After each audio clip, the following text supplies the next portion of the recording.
Vous êtes-vous déjà réveillé en vous sentant étonnamment fatigué alors que vous aviez bien dormi? Il peut sembler étrange de se coucher en pleine forme et de commencer la journée avec des articulations grinçantes, un manque d'énergie ou un mal de tête persistant. Mais pour un grand nombre de personnes de plus de 60 ans, il existe une chaîne invisible d'habitudes matinales qui usent tranquillement leur corps. Il ne s'agit pas de souffrir d'une maladie spécifique ou de simplement vieillir. Selon les données de l'Institut de gériatrie d'Espagne, près de 3 personnes âgées sur 4 adoptent au moins 2 habitudes quotidiennes qui nuisent à leur bien-être physique peu après la sonnerie du réveil. Ces petits gestes, que beaucoup d'entre nous considèrent comme anodins, peuvent augmenter le risque de faiblesse musculaire, de troubles de la digestion, de fatigue persistante et même d'élévation de la tension artérielle de 38% en l'espace d'1 an, si vous ne corrigez pas le tir à temps. Prenez le temps de vous interroger. Comment démarrez-vous votre journée? Sautez-vous du lit à la seconde où vos yeux s'ouvrent? Allez-vous directement prendre une tasse de café à jeun? Ou peut-être sautez-vous le petit déjeuner parce que vous n'avez tout simplement pas faim le matin? La plupart des gens ne savent pas que ces choix quotidiens peuvent être la raison pour laquelle ils se sentent léthargiques ou endoloris en milieu de matinée, ou pour laquelle leur tension artérielle commence à augmenter. Et vous n'êtes pas le seul concerné. Des millions de personnes âgées font de même. Aujourd'hui, vous allez découvrir 6 erreurs subtiles qui déséquilibrent votre corps avant même que vous n'ayez terminé votre première heure de réveil, ainsi que des moyens simples de les corriger, sans avoir à procéder à des changements radicaux ni à suivre des routines compliquées. Quelques modifications suffisent pour faire une différence spectaculaire en quelques jours. Avant d'entrer dans le vif du sujet, j'aimerais savoir d'où vous écoutez. Êtes-vous sur la côte est des États-Unis, dans la campagne écossaise, ou peut-être dans une ville animée d'Amérique du Sud? Inscrivez le nom de votre ville ou de votre région dans les commentaires, car c'est un merveilleux rappel que des gens de tous horizons peuvent s'unir dans la recherche d'une meilleure santé. Abordons maintenant un problème que presque tout le monde rencontre, mais auquel on réfléchit rarement. La rapidité avec laquelle on se lève après avoir passé la nuit au lit. Vous connaissez peut-être l'envie de vous retourner, de jeter un coup d'œil à l'horloge et de vous lever d'un bond parce que vous vous sentez en retard ou parce que vous êtes simplement conditionné à bouger rapidement. Ce changement brutal de posture peut s'avérer étonnamment risqué. Lorsque vous êtes endormi, la circulation sanguine ralentit, le rythme cardiaque diminue et la pression artérielle baisse. Si vous passez trop rapidement de la position horizontale à la position verticale, votre corps n'a pas le temps de pomper suffisamment de sang vers votre cerveau. Cette sensation soudaine de précipitation ou d'étourdissement n'est pas simplement un réveil matinal. Il peut s'agir d'un symptôme d'hypotension orthostatique. La Société européenne de cardiologie note que près de 30% des personnes âgées de plus de 65 ans souffrent de vertiges matinaux et que près de 4 cas sur 10 sont liés au fait de se lever trop rapidement. Imaginez votre système circulatoire comme une rivière régulière pendant le sommeil. Tout s'écoule doucement à un rythme réduit. Si vous vous asseyez ou vous levez trop brusquement, c'est comme si vous ouvriez un barrage sans prévenir. Le changement brusque de pression peut vous donner des vertiges. vous faire perdre pied, voire provoquer une chute si votre équilibre n'est pas solide. Les trébuchements du matin peuvent être particulièrement dangereux. Vos yeux sont encore en train de s'adapter à la lumière, vos muscles sont raides et votre coordination ne s'est pas encore totalement mise en place. Un de mes voisins, âgé de 67 ans, a eu un réveil brutal de cette manière. Il s'est réveillé, a sauté du lit trop vite et a failli tomber sur sa commode, tellement il était désorienté. Heureusement, il ne s'est pas cogné la tête, mais il l'a échappé belle. Une solution simple consiste à se donner un peu de temps. Lorsque vous vous réveillez, restez allongé quelques secondes supplémentaires, étirez doucement vos bras et vos jambes, prenez quelques respirations profondes et apaisantes, puis roulez sur le côté. En vous appuyant sur vos mains, mettez-vous en position assise sur le bord de votre lit et attendez un court instant, de 30 secondes à 1 minute, avant de vous lever complètement. Cette brève pause permet à votre rythme cardiaque et à votre tension artérielle de se stabiliser.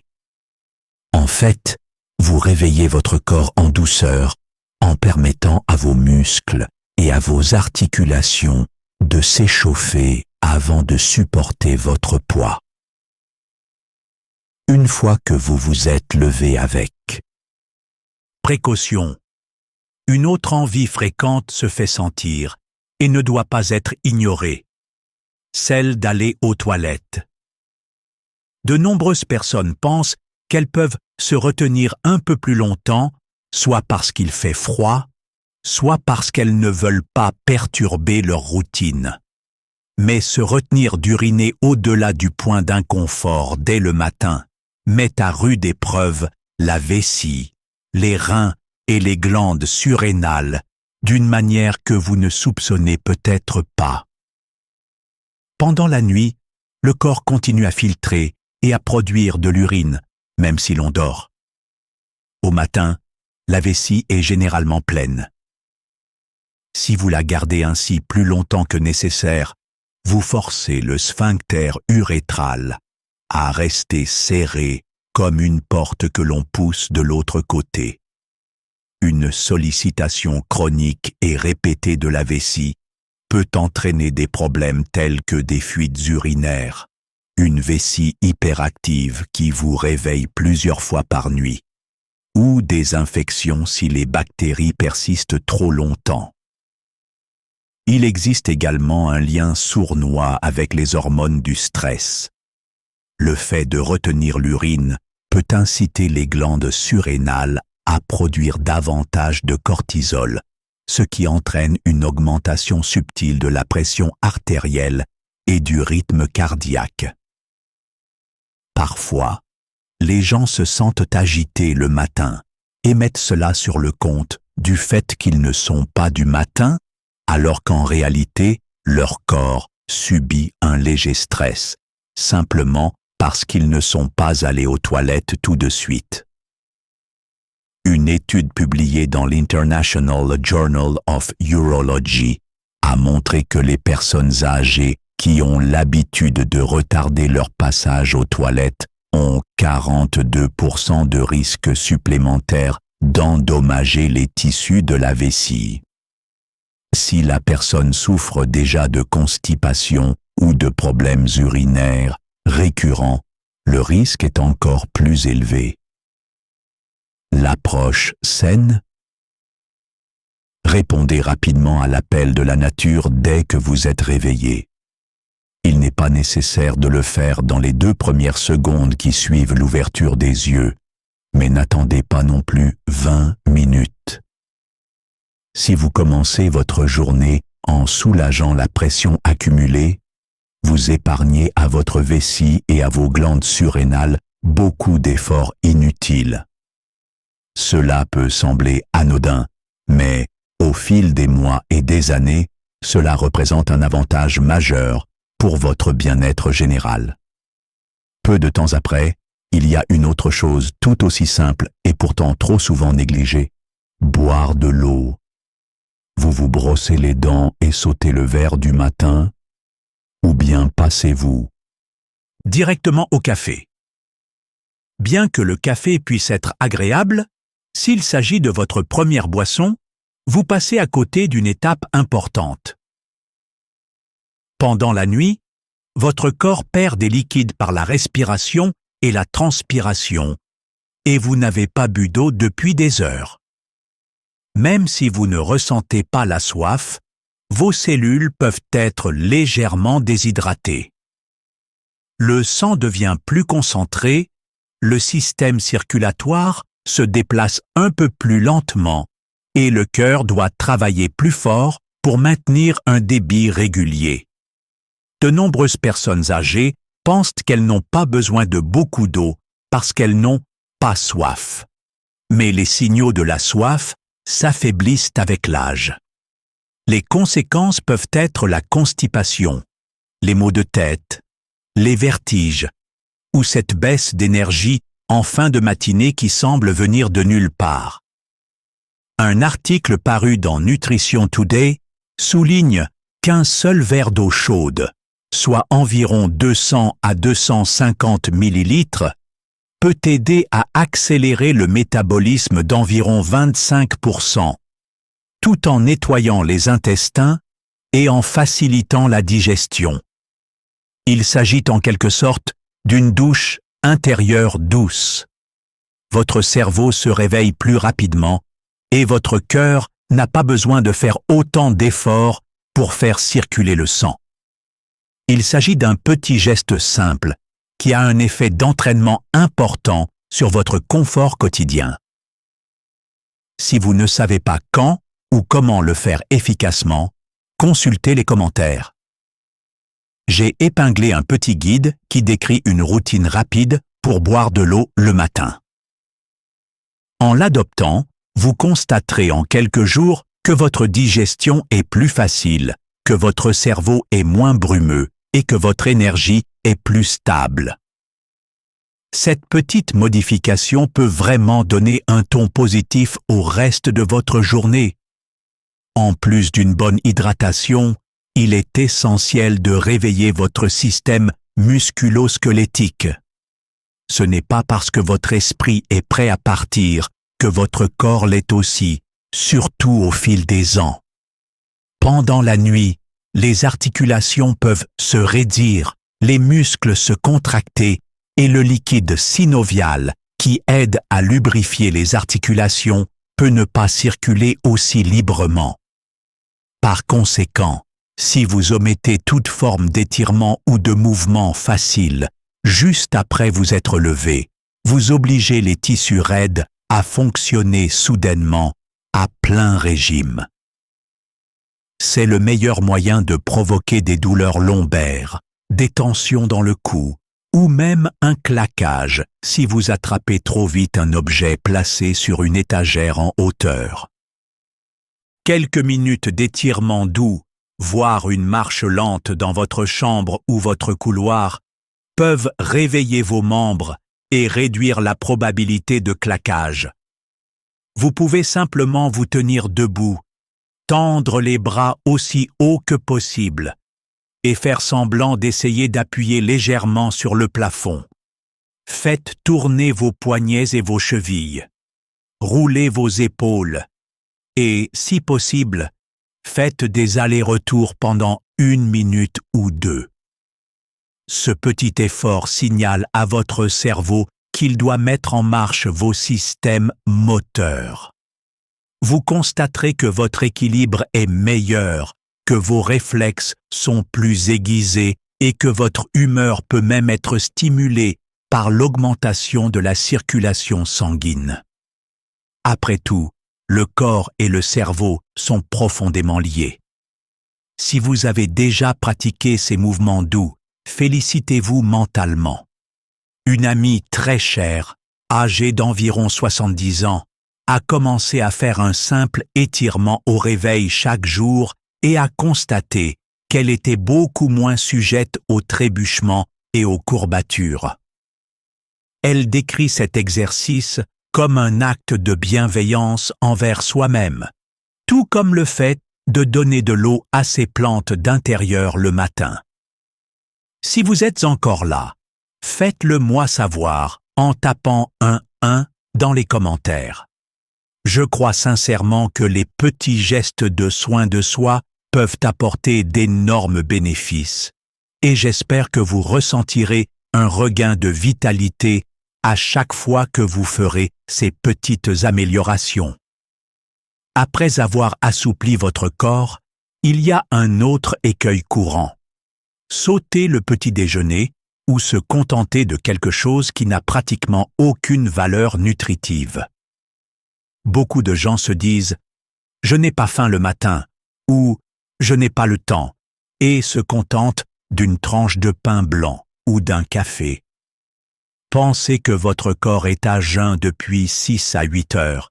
Cela signifie que votre glycémie est déjà inférieure à ce qu'elle était la veille. Votre cerveau, vos muscles et vos organes sont prêts à recevoir un nouvel apport d'énergie et de nutriments pour affronter la journée. Une dose rapide de glucides raffinés, comme le pain blanc, peut provoquer un bref pic de glycémie, mais dans l'heure ou les 2 heures qui suivent, vous risquez de vous effondrer. Vous vous sentez alors chancelant, instable ou sujet à des trous de mémoire, surtout si vous avez plus de 60 ans, car le cerveau et les muscles sont moins flexibles lorsqu'il s'agit d'utiliser d'autres sources d'énergie. Des recherches publiées dans l'American Journal of Clinical Nutrition suggère que le fait de sauter régulièrement le petit déjeuner augmente de 37% le risque de troubles de la mémoire à court terme. Le premier repas de la journée détermine la capacité de concentration de l'esprit, la stabilité de l'humeur et l'apparition éventuelle d'un coup de barre à la mi-journée. Une solution rapide consiste à choisir un aliment à la fois léger et dense sur le plan nutritionnel. Vous pouvez essayer un petit bol de flocons d'avoine avec un substitut de lait non sucré, ajouter une poignée de baies ou de noix, ou manger un œuf dur avec une tranche de pain complet. Il ne s'agit pas de repas élaborés, mais ils fourniront à votre cerveau un carburant fiable et contribueront à stabiliser votre glycémie. Vous découvrirez probablement que vous pouvez mieux vous concentrer sur la lecture, les conversations ou les petites tâches sans vous sentir mentalement léthargique. Au fil du temps, des habitudes de petit déjeuner régulières peuvent contribuer à maintenir la force musculaire et à éviter les étourdissements ou les crises de fatigue aléatoires au cours de la journée. Il existe également une erreur négligée qui peut nuire à votre estomac si vous ne faites pas attention. Les médicaments sont une réalité quotidienne pour de nombreuses personnes âgées, que ce soit pour la tension artérielle, les douleurs articulaires, le diabète ou les suppléments vitaminiques. Le processus naturel de pensée est le suivant. Je dois les prendre dès que possible. Je devrais les prendre dès que je me lève pour ne pas les oublier. Mais si vous avalez certaines pilules à jeun, c'est comme si vous versiez un produit chimique puissant dans un récipient fragile sans tampon. Comme votre intestin ne produit pas autant de suc protecteur avant d'avoir mangé, le médicament peut irriter la paroi de votre estomac. Avec le temps, cela peut provoquer une inflammation chronique ou même des ulcères. La Société espagnole de pathologie digestive a constaté que plus de la moitié, environ 55%, des ulcères gastriques chez les personnes de plus de 60 ans sont liés à la prise de médicaments au mauvais moment, en particulier le matin, sans avoir mangé. Cela peut commencer innocemment par une légère brûlure ou un petit inconfort et vous vous en débarrassez. Mais si vous continuez à suivre le même schéma jour après jour, cela peut entraîner des problèmes plus graves, comme des saignements dans le tube digestif ou, dans de très rares cas, ouvrir la voie à des changements malins. Il existe bien sûr des exceptions.